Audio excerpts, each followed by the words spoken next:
my name is Andrea and I'm a caregiver for my lovely mother. My mom is currently living with dementia, which is also known as memory loss. I use this channel to share tips, strategies, share my experiences that I gain each day along my caregiving journey. No 2 days are the same. Hence, I find it very, very important to build a community around caregiving. My channel is geared towards persons who are taking care of their loved ones and persons who are caring for others professionally. I love inviting others who wish to come on and share their caregiving experiences with me on this channel. Thanks again for watching. Thanks for liking, sharing, subscribing, and leaving your comments. I truly appreciate you. Thanks for watching. Hello, everyone. Thanks for joining me another week on my YouTube channel on caregiving. And today I have brought on a special guest, and he was so hard to pin down and to get this interview going. So, Mordo, I want to welcome you and I want you to just share with my viewers a little about yourself, and then we'll dive into why we're here. Absolutely. Andrea, first I have to say I'm really sorry. You were right. It was hard to pin me down, but finally we had our opportunity, and I'm grateful that we got this chat going. And hello to all your subscribers, all the listeners. It's great to be here. And I was really looking forward to this conversation. So hopefully we'll have some great conversation, and hopefully all the listeners will enjoy. So my name is Mordo Bono, and I am working in the elder care field since 2008. I'm also a volunteer with Alzheimer's Association. I run 2 support groups with the Long Island chapter, and that's how we get to know each other. You're a great part of one of my support groups. We actually do have great conversations there. Sure. So yeah, my experience into caregiving is that I'm in home care field for the past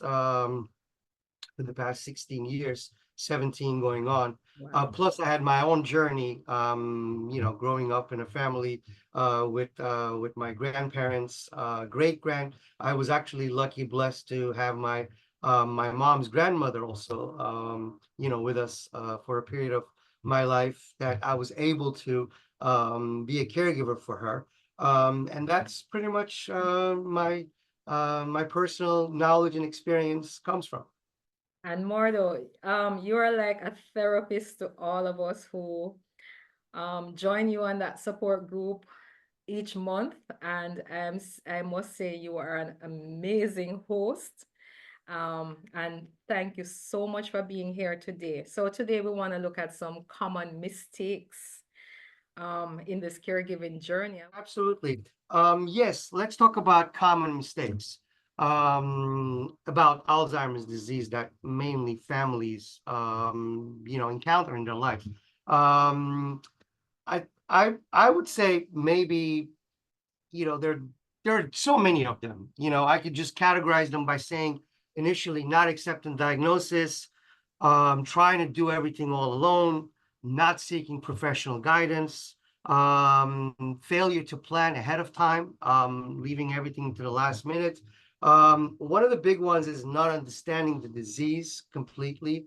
And also, on the contrary, one of them is trying to understand the disease so quickly, all about it, and getting ahead of yourself and Mm. overwhelming yourself with too much information that you may not need at the time.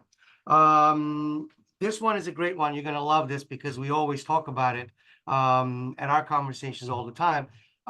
Neglecting yourself, ignoring caring for yourself, ignoring the self care. Another one is arguing with patient. This is also the one of the comes that one of the mistakes that happen, especially when the confusion starts, when forgetfulness happens, when your loved one starts repeating themselves. It tends to frustrate, and a lot of arguments happen. And this is one of the parts where people forget about I actually didn't want to dive into, I was going to pick the top ones, and then I was going to dive into each one. But speaking about this one, people often don't realize that this is a disease that progresses, and it's not just memory loss. The behavior changes, the cognitive abilities declines, which affects simple tasks becoming more difficult. Oftentimes, when people think about Alzheimer's disease, they say, oh, it's memory loss. But they don't realize there's feelings, emotions attached to it, behavior changes along with it. So that's that. Not understanding that part is one of the key elements to whether you argue with your loved ones or not. And that goes along with forgetting about the person's feelings, forgetting about the patient's feelings.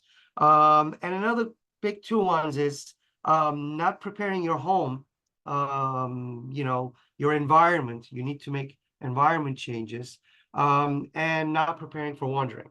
Basically, those are the big Yes. common mistakes that I could think of. Wow.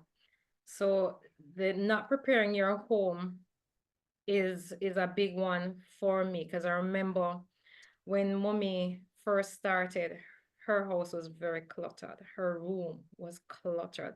And I didn't even we didn't even see the signs, because that was not her before. But all of a sudden she started hoarding all sort of stuffs.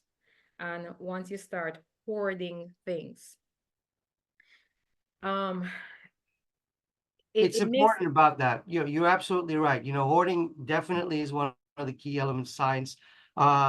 Because think about it. You're normally on top of things. Your bills come, you pay them in time. When your mail comes in, you sort them out. You get rid of the junk mail. So when you start losing those simple skills, things start falling behind. So next thing you Mhm, know, you can't realize which one is junk mail, which one is important mail. And then what do? You end up holding on to everything. So it just all piles up mhm, pretty much. I'm going to direct your listeners to all resources, though there's a whole world of resources out there.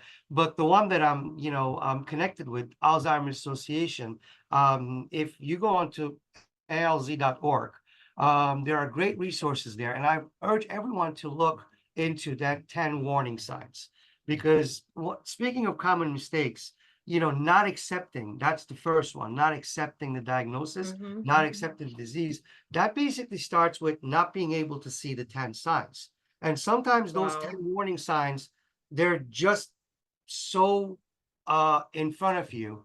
But Mhm. we are, because of denial or because of other emotions that we are going through, we may not see them, so it's all And the important to funny look for thing them. is, you talk about denial, and then denial can come from both perspective of the person that you're giving care to, and from the person, the family member looking on. This is not my mother, this is not my parent, so this is just a mistake. So I mean, it comes from both perspectives, and I've seen it happen in the past as well. Mhm. um Denial is a big thing for me. My mother up to today has never ever accepted that she is not remembering. And the funny thing is, have had other persons who are way behind than her would come and say, oh, I don't know what's happening, I just can't remember. And they just treat it as a joke and shrug it off, as a joke. But once you hear somebody start doing that, we need to take it seriously. it's It's not definitely not a joke, it's not a it's joke. not. And it's an incurable progressive disease. The quicker you go beyond that denial feeling, the better it is for you in the long run. Because the moment you have your acceptance and the moment you realize what's going on, that automatically prepares you for seeking some sort of treatment. And today, in this day and age, there are some sort of treatments available to people who are suffering from it. 3-4 years ago, we didn't have those resources. But today, with some testing, if you're qualified, there are some treatment that's available to people who are battling with this. Also, for the loved ones, arranging for professional care, professional support, planning for the future. These are the important ones because the quicker you make your plannings, it's going to improve the quality of life for you and for your loved ones.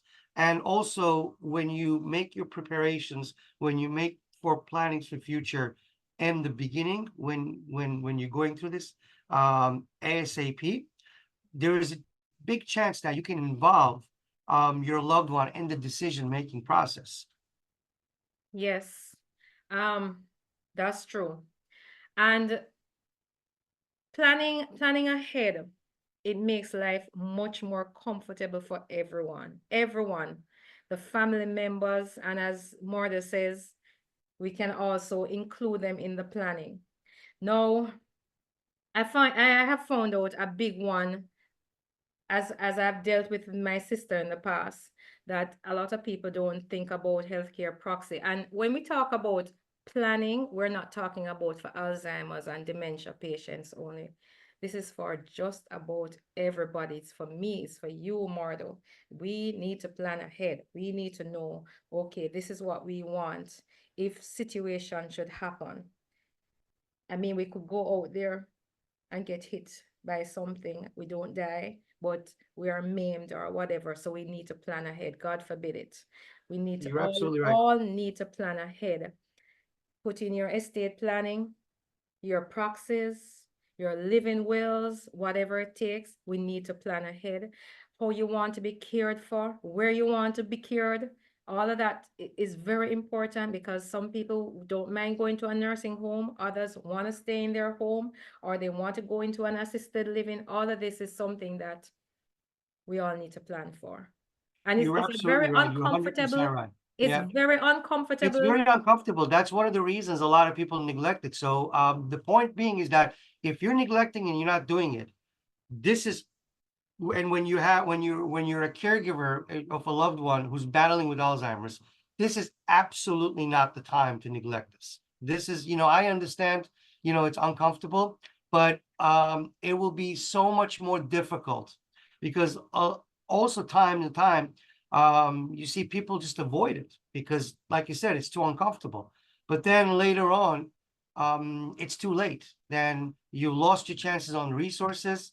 It's missed opportunities. It's not, it's just meeting with an elder care attorney and preparing, at least just know your options. So it's very important.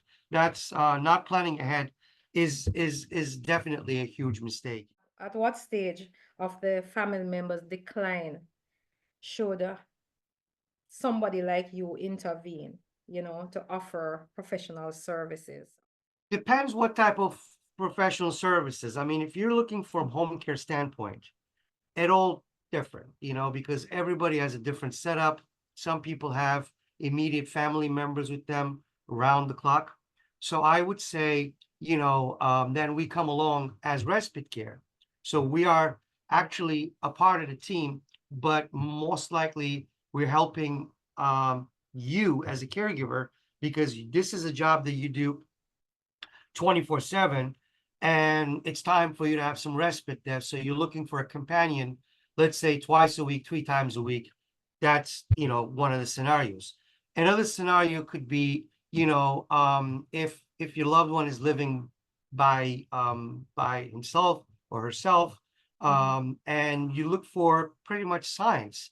If you see that the self-care is neglecting, then it's the time that you, as a matter of fact, you don't even wait for the self-care and neglecting, the quicker that you introduce the idea of, because the other important thing about home care services is that it's very, very difficult to start with a patient who has Alzheimer's as a companion at a later stage, because the acceptance is not there at that time. But if you were to start earlier and build that kind of bond relationship, so when your loved one has still the ability to go outside, do activities, like in some cases we have caregivers, they meet with our clients, they go to museums, they go to movie theaters together. So aside from just keeping the person active and stimulating the mind, there's also building that connection. So later on, when you get to that point that you're going to need assistance every day, maybe 8 hours, 10 hours a day, then the person that comes in is already someone that you're accustomed to, someone that you're friendly with, a familiar face. That makes the big difference. But generally speaking, it is something when you need it. You may not need home care up until very late middle stages. And then one day something might have happened. And boom, you may find yourself looking at a directory and calling every other agency because you need somebody there right away, ASAP. So there's no really, a great, I would say, way of formula to say this is the time to introduce it. But I would say when you're planning for future, it's important that you assess your own needs and then when it's that time for you and prepare for that. And oftentimes I would say, ask professional opinions. If you can look for a geriatric care manager directory in your area, or if there is any social worker that you can work with, there are special social workers that specializes in dementia and Alzheimer's care, where they do a consultation with you and they, will help you navigate a plan. Do you have any recommendations that they should look out for when they are seeking professional care? I mean, let's face it, not everybody is caring for somebody with Alzheimer's. So it could be general, something general can impact everyone, or can I be. would say look for two things at a caregiver. From home care standpoint, when you're hiring a caregiver, there are two main things that you're looking for. One of them is the person to have an understanding of the disease, some sort of a common sense that goes around. Because the things that we discussed earlier, all those common mistakes, one of them is arguing the patient, not understanding the emotional needs, not understanding that this is a progressive disease, not managing those expectations. That is also, that's something a caregiver can easily be involved in, those mistakes. So you have to make sure that when you're seeking for professional help, the professionals that you're dealing with understands the whole The big picture. the whole picture, and the whole picture would be the right way. So it's a common sense generally about the disease. And the next thing is compassion, because it's very, very important. And I say compassion because You can't teach somebody compassion either. you can't. No, you're absolutely right. So, and ironically, common sense also. I tend to realize that, Oh, yes. it's not a teachable skill. So those two important skills, you kind of have to have it in you. And you're absolutely right. Everything else is teachable. So you can, because understand this, let's say you're hiring a caregiver who's been on the field 15 years, 20 years. When they come into your home, it's all new to them. They don't know anything about you. They don't know how you like things. So yes, you have to coach them. You have to train them and set your expectations and explain how you want things to be done. So it's also an important step that you're going to prepare some sort of training for them. You can't just say, here's mom or here's dad. He or she has Alzheimer's and, it's the middle stages now. And here's my number. So you call me if you need me. Wow. That's not the right approach. That would never work. Right, that would never work. Yeah, you'll be setting us up for, it doesn't matter. It could be the best caregiver. Still, you have to guide them. You have to give them directions, and also you have to tell them that you expect them to stimulate them. Play games, do puzzles. Take walks. Play some music. Be involved in anything that the person can do. If you're washing the dishes, let them help you, drying them, putting them away. If you're doing the laundry, of course, don't let them run up and down the stairs. But when you bring the laundry upstairs, fold it together, put it, put it away together, like keep them engaged. That type of stuff. That needs to be, it needs to be a part of your training also. So this morning I got up for prayers, and I had the Chinese checkers set up for mom and I to play from yesterday, and we didn't play. So she accidentally sat on it and the whole board toppled over. So I said, okay, I see that you wanted to play. Let's engage your mind now.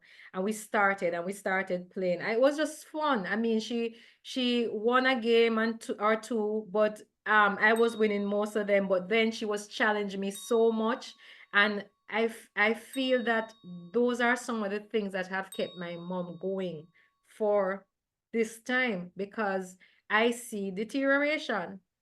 Every day I see deterioration. I appreciate you said that because we talk about emotions, fear, anxiety, feeling stressed,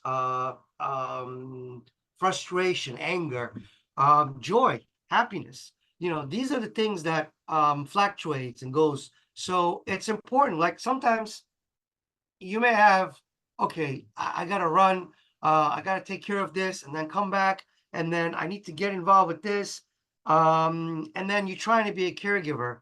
And if you see at that moment that your loved one is experiencing a joy, happy moment, you have to take advantage of that. You know what? You can say, you know what, this and this can wait. It's a great moment for us to be bonding. It's a great moment for us And to be mhm. connecting. I'm not going to take care of those things right now. If you have, obviously, if you have the freedom, Wow. because sometimes you don't. But if you have the choice, I would say doing that is the utmost right thing because you know what, this can wait. But we're going to play a game right now, or we're going to play some music and dance, and we're gonna laugh together because I'll tell you, those are the moments you want to cherish. Those are the moments that you're going to remember when you think about your journey. Because, again, it's an up and down. And unfortunately, a lot of it is down. So when you have those up moments, hold on to them as long as you could and take advantage of it, because it's also good for your mind. It's also good for your peace of mind. It's a part of your self-help. When I say take care of yourself, that's the part that, believe it or not, this is part of taking care of yourself. You're doing something for you. You're connecting with your loved one. You're bonding. You're having a great experience. You're sharing a laughter together. It's amazing. I love that. I love hearing that. Awesome. Awesome. Marlo, before I go, I have something I need to share. I have a Bible verse. I love sharing my scripture reading. So Philippians 2, verses 3 to 4. It says, do nothing from selfish or empty conceit, but with humility. Consider one another as more important than yourself.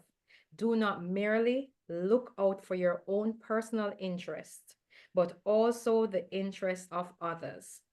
And that was from the New American Standard Bible, the 2020 version, NASB 2020 version. And I know Mardo has been in elder care for over 16 years. And it's amazing that this verse, these two verses, This sums it up. It's a great sums verse. it up for Putting you. putting another person in front of you and taking care of their needs. It's just the right thing to summarize what an Alzheimer's caregiving journey is. And amazing, just amazing that you shared with us. Yeah, it's wow. It can't be said any better than that. Pretty much what the journey is. So that's a great verse to just conclude this Yes. yeah. And before I go, I want to remind you to make sure that you love up on your loved ones in a way that they will truly and truly appreciate it while they still can, because we don't know how long they'll be around. So just love upon them. Thanks for watching my YouTube channel. Thank you Mordum, for thanks having me, for Andrea. coming on. And I'm It was, sure you have much more in that head of yours to share with us. we could do another one soon if you like. I really enjoyed our conversation. We could actually just stand here and talk hours about this. So yeah, it was great chatting with you. And once again, thank you for having me. And thanks to all your listeners for Yes. listening. And remember, please like, share, subscribe, and comment on this channel. Thank you again for joining me. Goodbye. Bye bye.